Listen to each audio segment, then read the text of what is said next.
Hey, how you doing? This is RJ.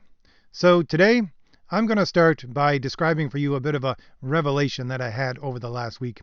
And this revelation was about the nature of why the quote-unquote progressive people who control the comic industry act in the way that they do. Now, I've done plenty of videos about why they think in the way that they do, but this is about why they act in the way that they do. And in describing that, I will also be describing what is at the heart of the problem with the comic industry and why these people will never stop unless they are forcibly made to stop. Forcibly made to stop either by the market, destroying this industry completely, or by social pressures, because social pressure is the only pressure that they themselves will bend to. So if they get hit with social pressure from every side saying, stop doing this, then they will eventually stop. So my revelation was as follows. Many people have talked about when listening to your quote-unquote progressive people, you always feel like you're being talked down to, like they're talking to a child, like they think they are your parent or your teacher. You know, they begin a thread by saying, clap, clap, clap, everybody must listen, I have something important to say. But I would say all of those ideas give them way too much credit, because all of those things are much too personal for what they are actually doing. On the whole, I would say that they see what they are doing not as making entertainment, and not even as making art, but they see themselves and what they are doing as social work, which would make them social workers, and which would make you, the audience, the unfortunate that they are helping. And I don't know why I didn't see this before. Maybe I'm just slow. But this fits in masterfully with their whole progressive ideology. Because the end of the progressive ideology is to bring about a utopia here on Earth. Because they believe there is nothing else besides what we see around us. There is no transcendent truth whatsoever. And they also believe there are no objective truths. And because none of this exists in their minds, the only heaven that they can build is one here on Earth. And so that's what they try to do.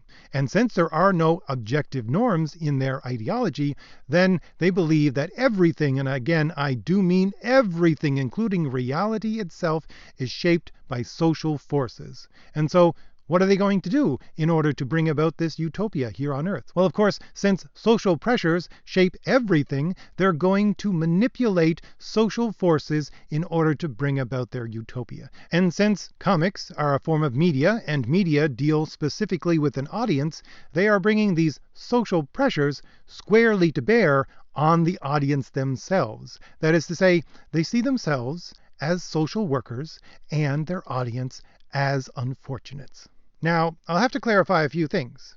Do I believe that this is in the back of the mind of every last one of these progressive ideologues that are running comics? No, I don't think they have it crystallized enough down in their own minds to really understand even what they themselves are doing. But if you brought it up to their attention and discussed it with them, this is exactly what they would agree with. This is what they are trying to do. They are trying to bring these social pressures to bear through an audience in a way that mimics a social worker.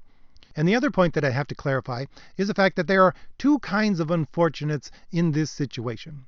There's the first kind of unfortunate, who are the people who believe their social progressive agenda. And they're unfortunates, of course, because the progressive agenda bumps up right against reality, and every time these people try to live out this quote-unquote progressive agenda, reality always smacks them to the ground right away. So they have to socially help these people. They have to create institutions and little societies that mimic institutions in order to keep on helping these people up, because reality simply keeps smacking them to the ground. And they help them up as quickly as possible to make sure, no, you keep going this way. No, that didn't happen at all. We are here to help you make sure that you stay within this progressive mindset. So that's the first kind of unfortunate that they need to help.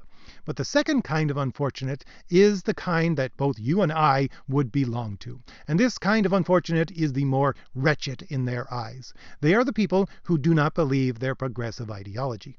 And of course, they see us, these people who don't believe the progressive ideology, as simply being ignorant and fearful, and so they need to, again, use these social forces in order to bring these people around so that they can, first of all, get these people to stop hindering their quote-unquote progress, and then eventually to help them bring about this social utopia. So again, you and I would be ignorant social unfortunates. And so what would that make comic books? Well, comic books would be the little pamphlet that the social workers would give out to make sure that we understand as ignorant little people what exactly is going on and how society works. And as I was thinking about this and looking for something to show as an example of exactly what I'm talking about, I ran across something which was just a gift. I couldn't have asked for anything better on a silver platter than this article that I found on Marvel.com, written by Marvel and put up on their main website about one of these new comics that's coming out, which is being pushed by Marvel. And typically I don't like to go over entire articles and just read them to you, but that's what I'm going to do today because this thing is just so jam-packed with evidence for what I have just described. And so what I'm doing here is I have described my hypothesis for the last, 5 minutes, and then I'm going to read you this article as evidence for what my hypothesis has stated, and hopefully you will take your reason and examine that evidence, and when I give my hypothesis again at the end, you will use your reason to determine whether or not my hypothesis has any merit. And I specifically mention that today because when you read one of these articles, they do not try to do that at all. They try to do the exact opposite of present you with evidence in a rational way.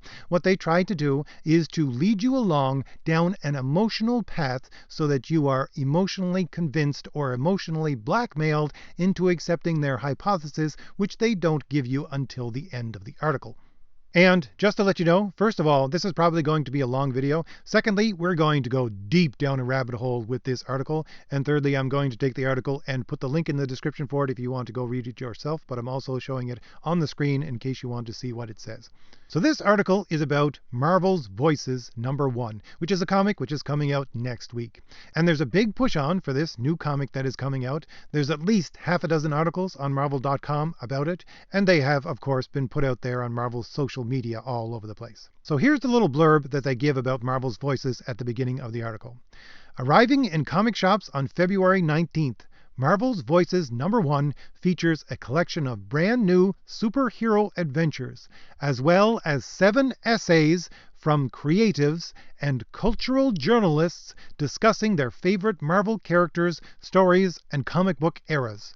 Each written from the author's unique perspective, the essays present a diverse range of reflections, topics, and themes.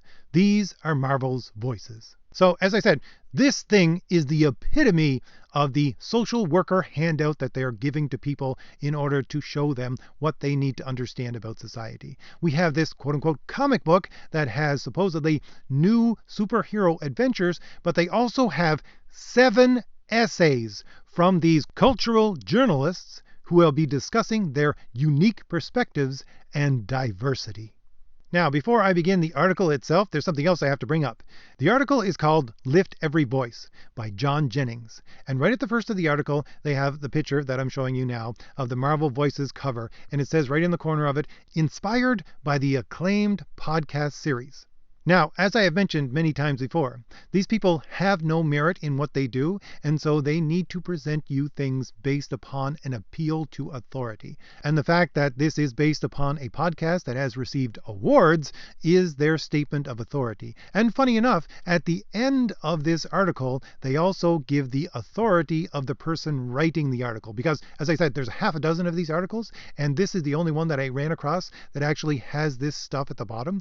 Because, of course, this guy has quote-unquote authority. So, as I said, this article, as all their articles, take you on this emotional path of blackmail, and then they give you their thesis at the end, and you should agree with it, and then they hit you with all of these awards that the person writing it, or all of these stations that the person writing it has as their final appeal to authority. And just to give it to you, it says, John Jennings is an Eisner Award-winning scholar and artist and is a New York Times best-selling author for his artwork on the graphic novel adaptation of Octavia E. Butler's Kindred.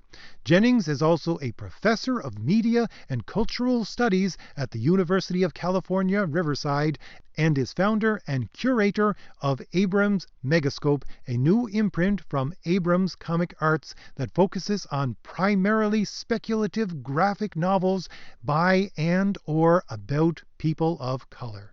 So this little blurb contains within it every last one of their normal appeals to authority. He is an award winner. He is a best-selling author, which is an award in itself. He is a professor of cultural studies at the University of California. And there's also his virtue signaling there at the end about him trying to help people of color with this new comic imprint that he has put out. Again, this is all appeal to authority because none of this article has any rational basis whatsoever. So finally, let's begin the article. It says, "The phrase that I reference as the title of this piece is the beginning of the song, 'Lift Every Voice and Sing.' It's also called the Negro National Anthem. When James Weldon Johnson wrote these words as a poem in 1900, he was using his gift for written expression to convey the tension between being seen as black and as American simultaneously." Now, this opening statement just sets the tone for the entire article. It's all about division. Everything is about division. They want everybody to feel divided. He could take most of what he says next and talk about unity and how this unifies us all. But no, he takes it in the opposite direction, about dividing, and how you as an individual should feel this division within yourself. You're not an American. You're a black American. You're a female American. You're an LGBTQ American. You're an immigrant American, etc., etc. And he drives this home by saying the next sentence. "In some ways, the double nature of the secret identity of the superhero has always fit the experience of those of us seen as other in our country." Again, emphasis on division here. He continues, "In fact, the prototype for the superhero was an immigrant of sorts who is sent to safety to our world to escape the destruction of his homeland." By the way, I find it very funny that he continues to talk here about Superman, but he never actually mentions the name Superman. Of course he can't, because this is a Marvel article. It continues, "Once here, the environment itself gave him his strength. The sun gives him sustenance and power, and the American dream becomes the core of his symbolic existence. He becomes a national symbol. The superhero is now an index for belonging, nationhood, and citizenship, and, for good or ill, has represented the ideas of our country. Yes, the superhero is an American export, much like jazz, hip-hop, the blues, and rock and roll. I would even state that to have a superhero that represents you is an affirmation of that fact that you belong. It states that popular culture recognizes your existence, your subjectivity, and the possibility of your inherent morality. Seeing yourself reflected in the culture in which you participate and consume is extremely empowering and is something that is taken for granted by the privileged. To deny someone their image and representation is to deny them their personhood and their humanity in some way. It's a symbolic destruction of a person to not acknowledge them. That's why it's so important on an intrinsic level." So there is just so much going on with this paragraph here. But the heart of this paragraph is what most of you probably listened to and said, that's a bunch of word salad. And I don't blame you, because what he's doing is using some very esoteric philosophical language when he makes the following statement. He says, "It states that the popular culture recognizes your existence, your subjectivity, and the possibility of your inherent morality." This language that he's using here is philosophical language. It's straight out of Kant. And before I go any further, just for clarity, I'll have to say that I don't like Kant, nor do I believe what he has to say. But even if you do, I don't think you would agree with his quote-unquote progressive take on Kant. So let's look at this word subjectivity for a second in this progressive slant. And we'll take that straight out of Wikipedia, because everything on Wikipedia has a progressive slant to it. And this is a long definition, so I'll just get into it. It says, "Subjectivity is a central philosophical concept related to consciousness, agency, personhood, reality, and truth, which has been variously defined by sources. The three common definitions include that subjectivity is the quality or condition of 1. Something being a subject, narrowly meaning an individual who possesses conscious experiences such as perspectives, feelings, beliefs, and desires. 2. Something being a subject, broadly meaning an entity that has agency, meaning that it acts upon or wields power over some other entity, an object. 3. Some information, idea, situation, or physical thing considered true only from the perspective of a subject or subjects. These various definitions of subjectivity are sometimes joined together in philosophy. The term is most commonly used as an explanation for that which influences, informs, and biases people's judgment about truth or reality. It is the collection of the precepts, experiences, expectations, and personal or cultural understanding of and beliefs about an external phenomenon that are specific to a subject. Subjectivity is contrasted to the philosophy of objectivity, which is described as a view of truth or reality that is free of any individual biases, interpretations, feelings, and imaginings. Alright, so the progressive take on this is to use subjectivity in the following way. Their ideology does not admit to any objectivity whatsoever. So they would say that reality, truth, consciousness, agency, and personhood are all defined subjectively, that is to say, by a person's perspectives, feelings, beliefs, and desires. Let me repeat that. Truth, reality, personhood, agency, that is the ability to act, and consciousness itself are defined subjectively, that is to say, through a person's perspectives, feelings, beliefs, and desires. And that brings us right into the next thing that he says. It says, popular culture recognizes your existence, your subjectivity, and the possibility of your inherent morality. What in the world does he mean by inherent morality? Well, again, this would be straight out of Kant. Kant would say that a person is marked by subjectivity, having a subjective point of view, and has a special moral status because of this subjectivity. And that the inherent value of a person depends essentially upon the fact that a person has a subjective conscious life. So what does this all mean for comics? Well, it's what he discusses at the bottom. He says, to deny someone their image and representation is to deny them their personhood and their humanity in some way. It's a symbolic destruction of a person to not acknowledge them. So if you ever wonder why in the world these quote-unquote oppressed people used to say, no, look, just leave us alone. You live your life, and I'll live my life, and once you leave me alone so that I can live my own life, everything will be fine. We'll be good. But after they got that, they started to push even more. And so they took their lives and said, no, you letting me live my own life on my own terms, that's not enough. Now you have to recognize it. I am going to take this image of everything that I am. I am going to shove it into your face, and you need to recognize it. Now, the reason why they do this, of course, again, is because they live according to this progressive ideology, which keeps smacking them down to the ground every time they do something that's not in accord with reality, which is everything that is progressive.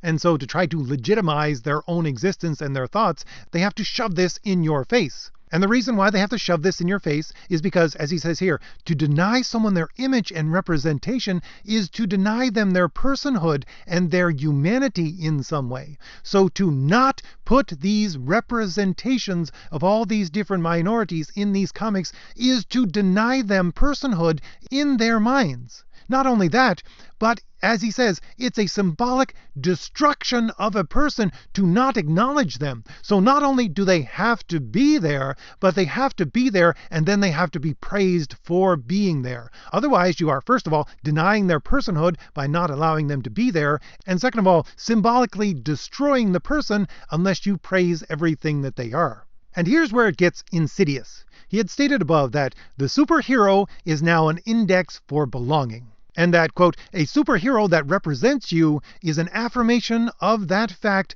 that you belong. So the twisted little argument here is the fact that these people, these social worker people in comics, they put these representations of minorities into all of these different comics because they convince everyone that if you deny them their representation within the comics, you are denying them their personhood. And not only that, but to not affirm them, to not say this is the best thing in the world, is to symbolically destroy them as a person. So they get to represent them in their comics, and everyone else in the audience has to praise this. But the thing is that since these people see everything through subjectivity, they would say that since you are praising this image that they themselves are connected with, because they connect themselves with these images that represent them. If you are accepting this superhero, which is an image of them, then you are accepting those people who are connected with that image. And since those people who are connected with that image define their personality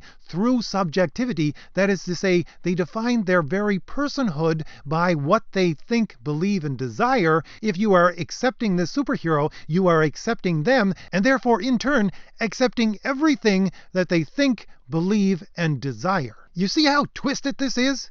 On the one hand, they're trying to convince us ignorant unfortunates that if you accept the person, since their personhood is made strictly up of what they think, feel, and believe, then you accept everything that they think, feel, and believe. This is wholly irrational, by the way. I think it's the fallacy of composition and division.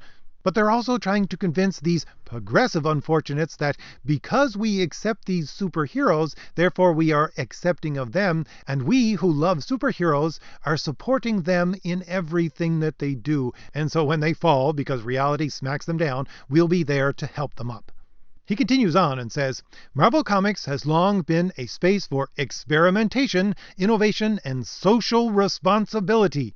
Marvel gave us the first black superhero in 1966 with the creation of the Black Panther. In Luke Cage, we saw the first African-American superhero to have his own book. Marvel has constantly given us characters from various walks of life. This includes differently abled characters like Daredevil and Echo, and LGBTQ characters like Iceman and Northstar. Marvel's stories have actively dealt with social issues such as the AIDS crisis, the struggle with drug addiction, the horrors of the aftermath of 9/11, climate change, and the evils of injustice and racism. And I'll just say, to put all of those things together as social issues, like injustice and the aftermath of 9/11 are equal to climate change, is at the very least insincere and hypocritical. But he continues, these socially centered ideas are in the DNA of the astonishing list of characters that have captivated us as a fan base for so long. Uncanny X-Men alone has given every outsider's imagination a creative space to call home. More recently, we've witnessed the creation of the legacy character Miss Marvel, aka Kamala Khan, who possesses the ability to shapeshift. This means that her very superpower pushes back against the core of a stereotype.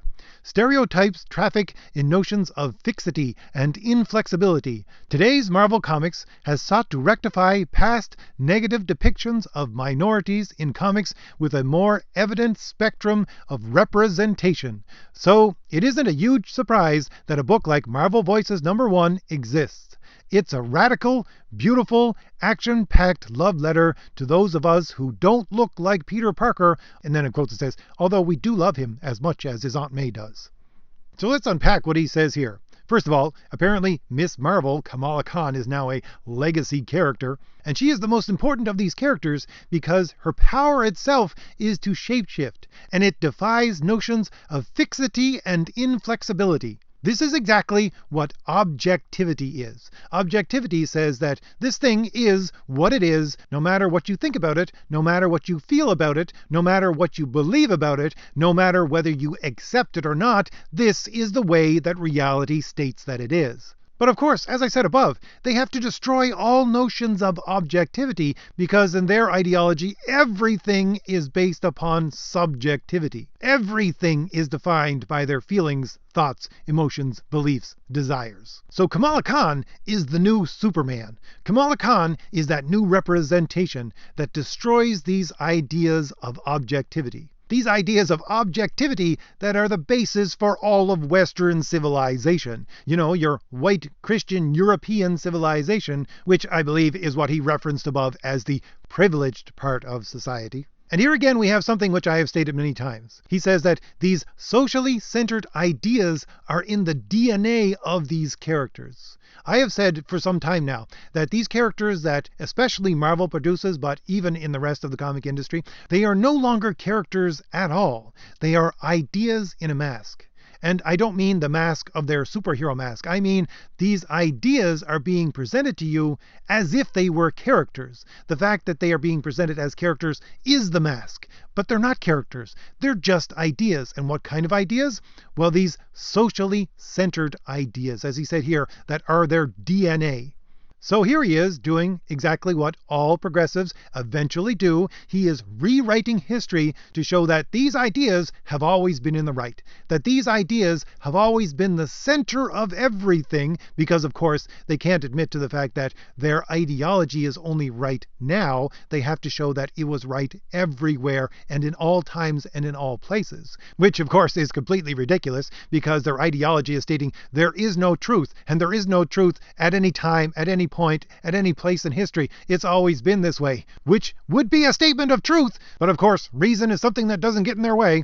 So once again, these comics are social pamphlets given to you by your social worker to show you the way that things actually are. That everything is in flux. Nothing is fixed. Nothing is inflexible. These characters, like Kamala Khan, are a representation of the fact that your ideology of subjectivity is completely true. While at the same time that representation, which has to be accepted by the audience, that is to say, anytime the audience likes this kind of superhero, they are affirming this superhero, therefore affirming you who connect yourself with the image of this superhero, and therefore, since you yourself as a person are made up of your thoughts, feelings, and experiences, they are affirming how right all your thoughts, feelings, and experiences are in themselves. The article continues.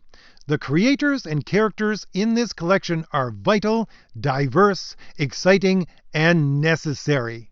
So here, once again, we see exactly what is going on with the comic industry. It is not that some of these creators want to put their progressive ideology into the books. No, it is necessary that it be there. It continues, Marvel has had its finger on the pulse of American culture for decades, and I see no sign of that really changing.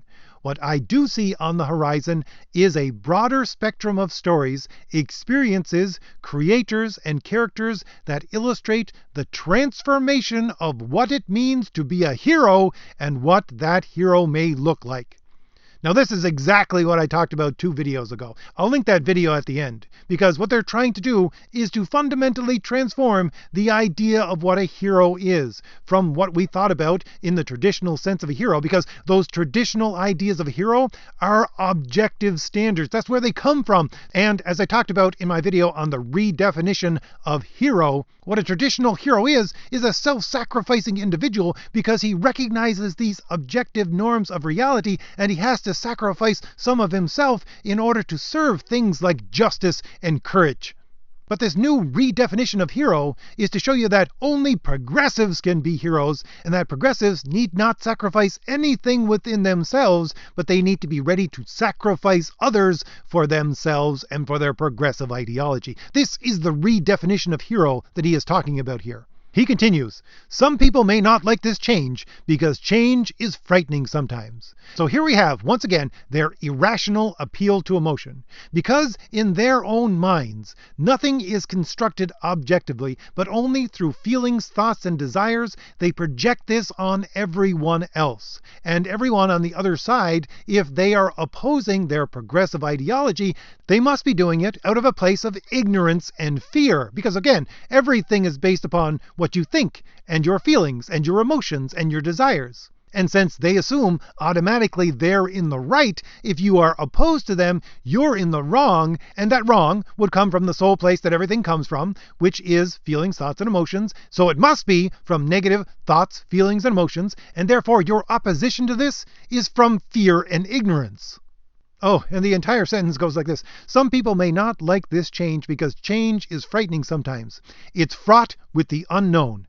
Now, I find this supremely funny that they think we are acting, first of all, out of fear because of something that is unknown. Quite the opposite, actually. We are using reason because we know exactly what is going to happen. Everywhere throughout history, if you look at it in a rational way, you will see that every time this kind of degeneration of rationality and objectivity take place, and these quote-unquote progressive kind of people take hold, what happens is there's a pile of bodies left at the end of their reign. And again, I'm not stating this out of an appeal to fear or emotion. I'm saying that the reason why we study history rationally to begin with is because if you want to predict what's going to happen in the future, you look at the past and say it's going to repeat itself in the future. Look, all the earmarks are there. And that's exactly what we're doing. We're saying this is going to happen again if these people take full control.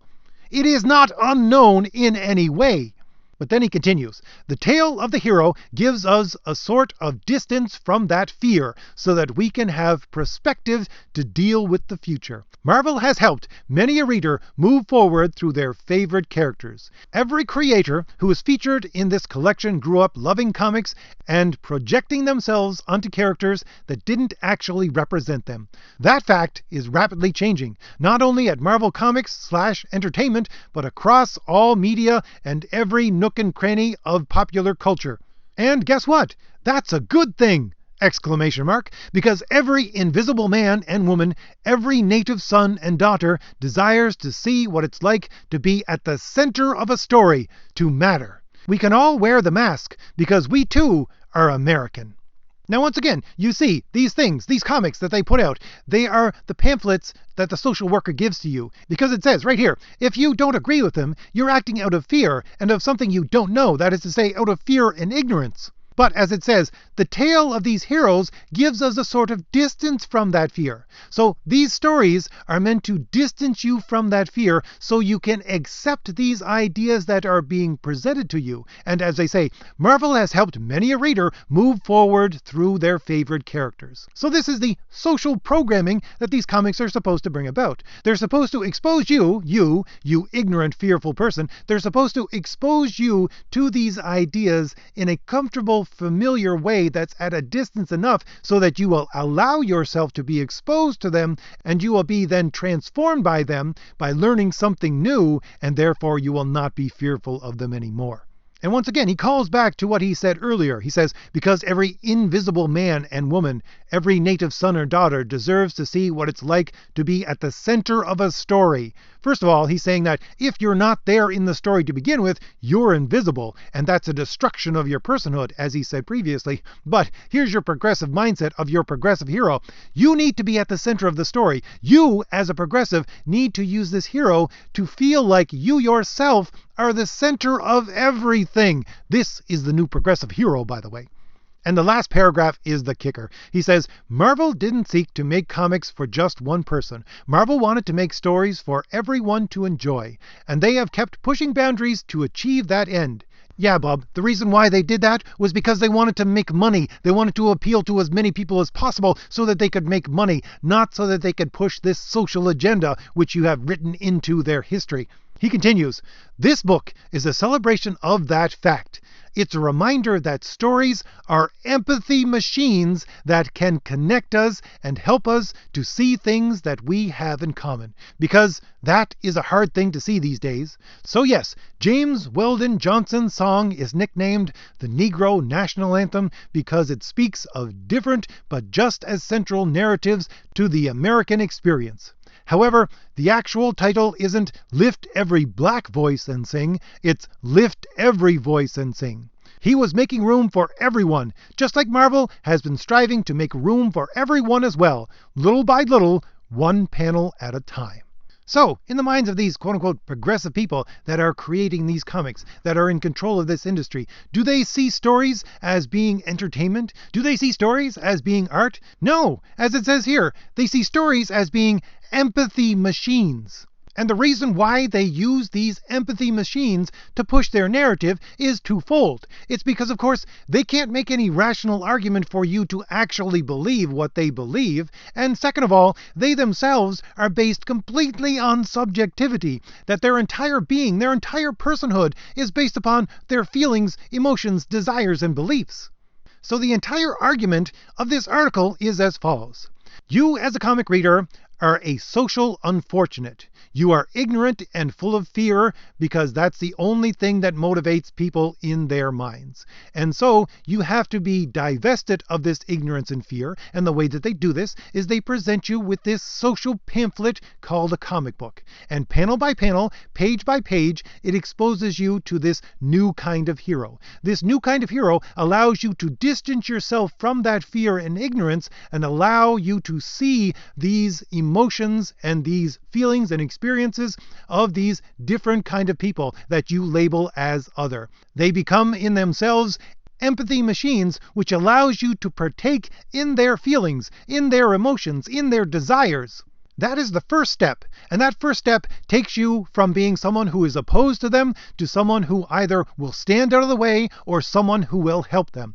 But it leads to the second step, and the second step is that you accept these characters as heroes. And in accepting these characters as heroes, you are helping these other kind of unfortunates, these people who follow the progressive ideology, by stating to them that since I accept this hero and you connect yourself with this hero as your representation, I should be seen in your mind as accepting you. And since I am accepting you and you define your personhood and who you are according to what you think, feel, and believe, and that must mean, therefore, according to this line of thinking, that I accept everything that you think, feel, and believe. And this accepting of these people who believe these progressive ideologies, these quote-unquote marginalized people, should be taken by these people as acceptance of who they are, what they believe, and therefore gives them agency, that is to say, power to control the social forces around them. And they in turn, under the progressive definitions of these words that they use, like empowerment and representation, these people will then in turn take that power, that agency to change things socially. They will lend all or some of this power to political and social agents so that they themselves will in turn affect the entire culture and turn it into a progressive utopia. And you, my friend, you who deny that progressive ideology is true, you who want things like the traditional idea of hero, you are hate-filled, frightened, and ignorant, and you must accept the hand down of these social workers to try to pull you out of that ignorance, because if you don't accept their generous offer, you're simply going to be crushed under by the wheels of progress. Anyway, if I've given you anything new to think about, hit like, hit the shield in the lower right-hand corner of your screen to subscribe, and leave me a comment. Tell me what you think about all this. All right, I'll see you later. Bye.